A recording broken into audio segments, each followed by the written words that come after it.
He likes his BBs, so we'll bit of the airsoft stuff.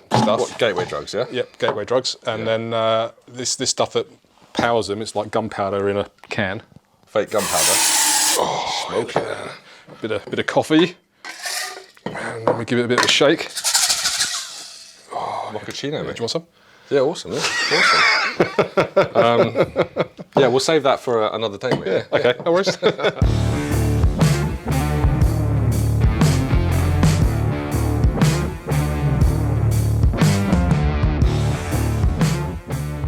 So, Arius, welcome to Failure to Extract. Thank you. You're normally the other side. Chatting shit in the shop, as you always say. Normally the other side of the camera, but today you're in front of it. Yes, so, I'm helping produce this podcast, so hopefully this will be the first and last time I'm here.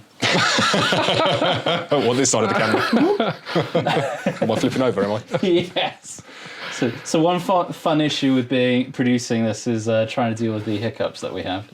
We don't. This is take professionals. 50, by the way, because of these mics. These mics are great. We're not. So Wait, speak for yourself, mate. All right, we're professionals. Christian and I are seasoned professionals. As I check my microphone, I'm definitely going to add the bit where you end up screwing up your mic.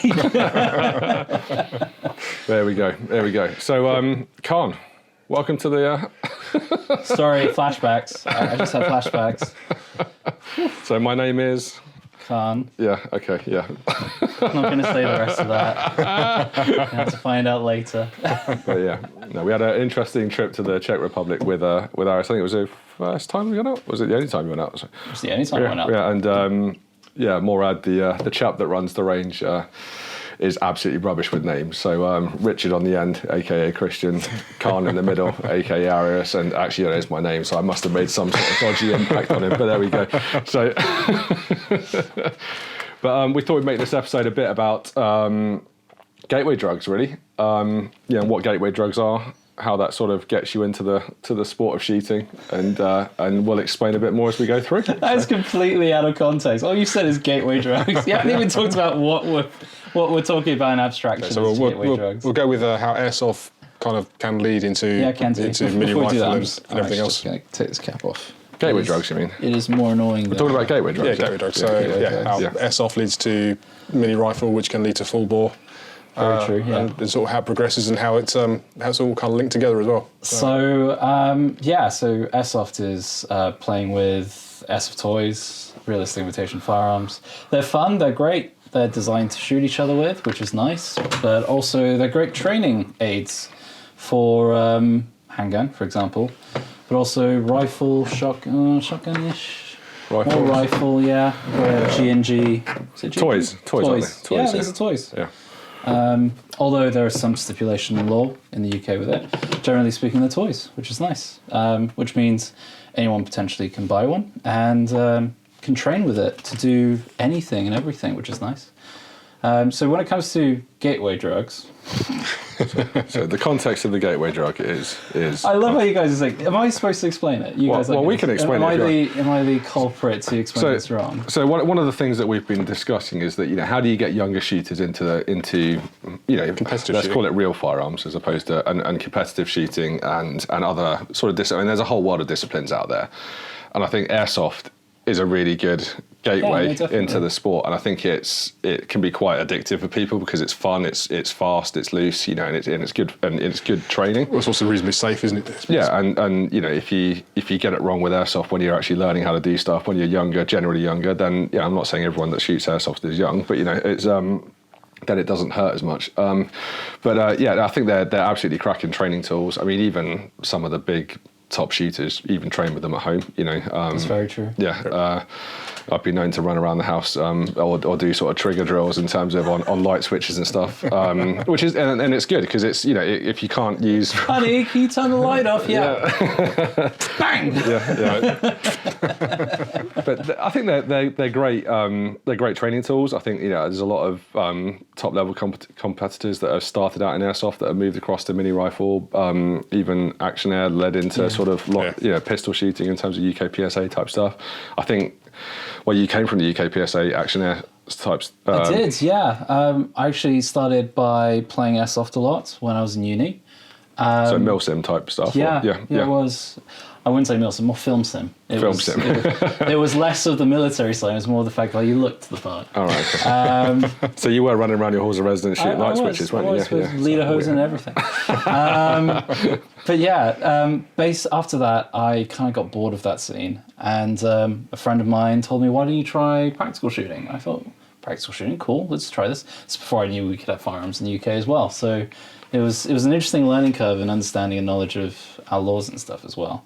But yeah, I started doing Action Air, which is the IPSC Airsoft practical shooting discipline, which is great because anyone can do it, regardless of whether you're allowed or at a point where you can have firearms. No need to borrow anything. You can just buy an airsoft gun, practice at home, practice at a shooting range, and compete. So that would be a two-tone, I assume? Yes, depending on the law here in the UK. So obviously, if you're over 18, you can buy these in two-tone quite easily. But if they're in full black, you have to go through having a valid defense for it. And that part I'm not actually going to talk about too much because it can get a bit long-winded. Well, I think, there's a whole host of stuff on the web around what you can and can't do and all the rest of it, and then, basically, if you can prove you're an airsofter who goes out and plays airsoft, you can buy a fully black and not two-tone airsoft gun. But let's be honest, when sports shooting, you don't really care whether it's pink. You don't know. In fact, you end up coming back colorizing it, so it makes no difference. And Christian gets in the man cave and starts cerakoting stuff up for all sorts of weird and wonderful colours, which is great. So, and you've transitioned from airsoft in terms of Action Air. And I think you still compete using Action Air stuff. I do. Yeah. I still practice because I want to. That is the only way for me to practice handgun to a certain extent, other than going overseas, which can be expensive. So yeah, I still do that. I still get the fundamentals of practical shooting in general. So even if you shoot shotgun, mini rifle, pistol, Action Air, some of the fundamentals are the same. So you're able to practice those at least in a mindset. But yeah, obviously you've got the manual of arms and stuff. So yeah, I still practice every Tuesday when I can. So Action Air, basically exactly the same as sort of full ball pistol when it comes to shooting. Not really. No. So obviously airsoft toys are built as toys, firearms are built as firearms. You have the pressure difference, you have obviously the recoil, but you also have certain other things that you'll start to realize as you shoot handguns in comparison. Those you cannot get away from. However, thinking about how you're going to shoot a stage, how you shoot, and certain other fundamentals are transferable. So based on my experience shooting Action Air, I can definitely plan a stage in handgun better than if I hadn't practiced with Action Air. So there are parts of training that are completely transferable. Obviously, I still have to learn how to deal with recoil. So being limp-wristed airsofter, that's not going to help you. However, being able to shoot accurately, etc., will help to a certain extent.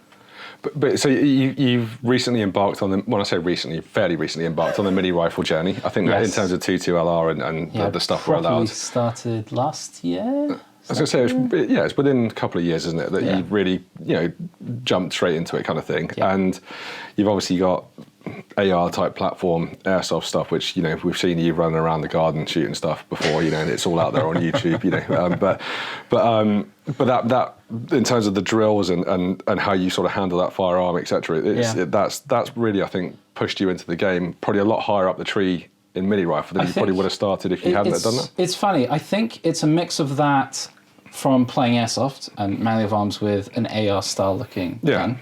And also a mix of Action Air, because obviously stage planning and understanding the rules and being able to shoot in that kind of environment it requires a very different mindset, and I already have that mindset. It's just getting around the different discipline and what it entails, such as using optics and so on. So I think it's a mix of the two. I think the manual of arms helps, but if you're expecting anyone who's played enough times with an AR-15 style toy to be able to just jump onto a practical shooting circuit, there's so much more to learn, which you can through any of those disciplines. Of course.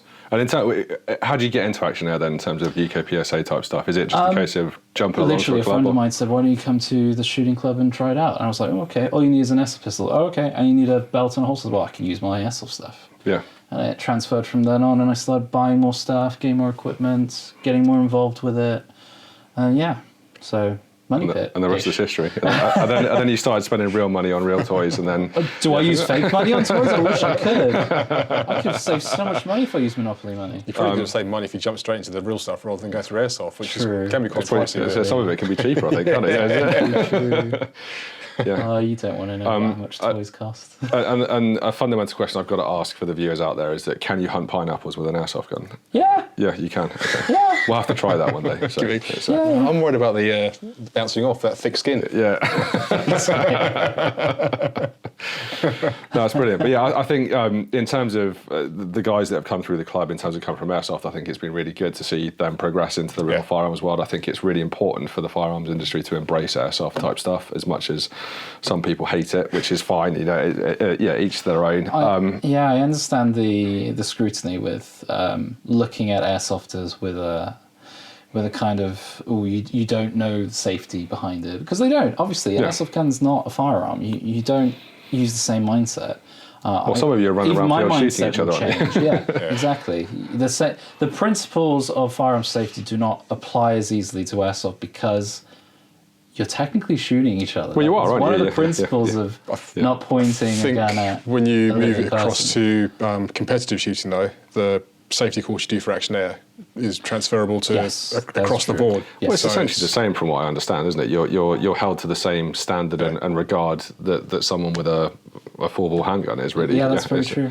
Yeah, and that's good. The only transfer I had from an Action Air safety course to give me an Action Air competition license to shooting handgun was just a competency check. That was it. All I had to do was prove that I could go from an airsoft toy to a handgun and vice versa. Well, not vice versa, sorry. From an airsoft gun to a handgun and use the same principles and fundamentals. That's it. So after you've been shooting real 9mm handguns and you go back to your airsoft, is it all over the place because you're trying to... No, I think I've made sure of that by limp wristing handguns. So I think I'm back to square one. It's the same.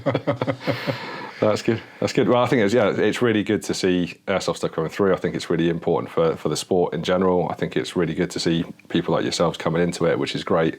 And we actively encourage people to come along and, whatever your background, because I think if you've got an interest in the same thing in terms of sport discipline and competition, I think it's healthy. So, yeah, hopefully we'll see a few of you that airsoft is on the range soon, and happy to help sort of feed people in the right direction or coach them through. But just drop us an email or give us a ring. Yeah. Find a number somewhere. Yeah. We'll sort something out. Yeah. Awesome. Well, cheers for coming on, buddy. Appreciate worries, it. Yeah. And you can get back behind the camera. Where you belong. Wow. He's got a face made for all you. Yeah, right.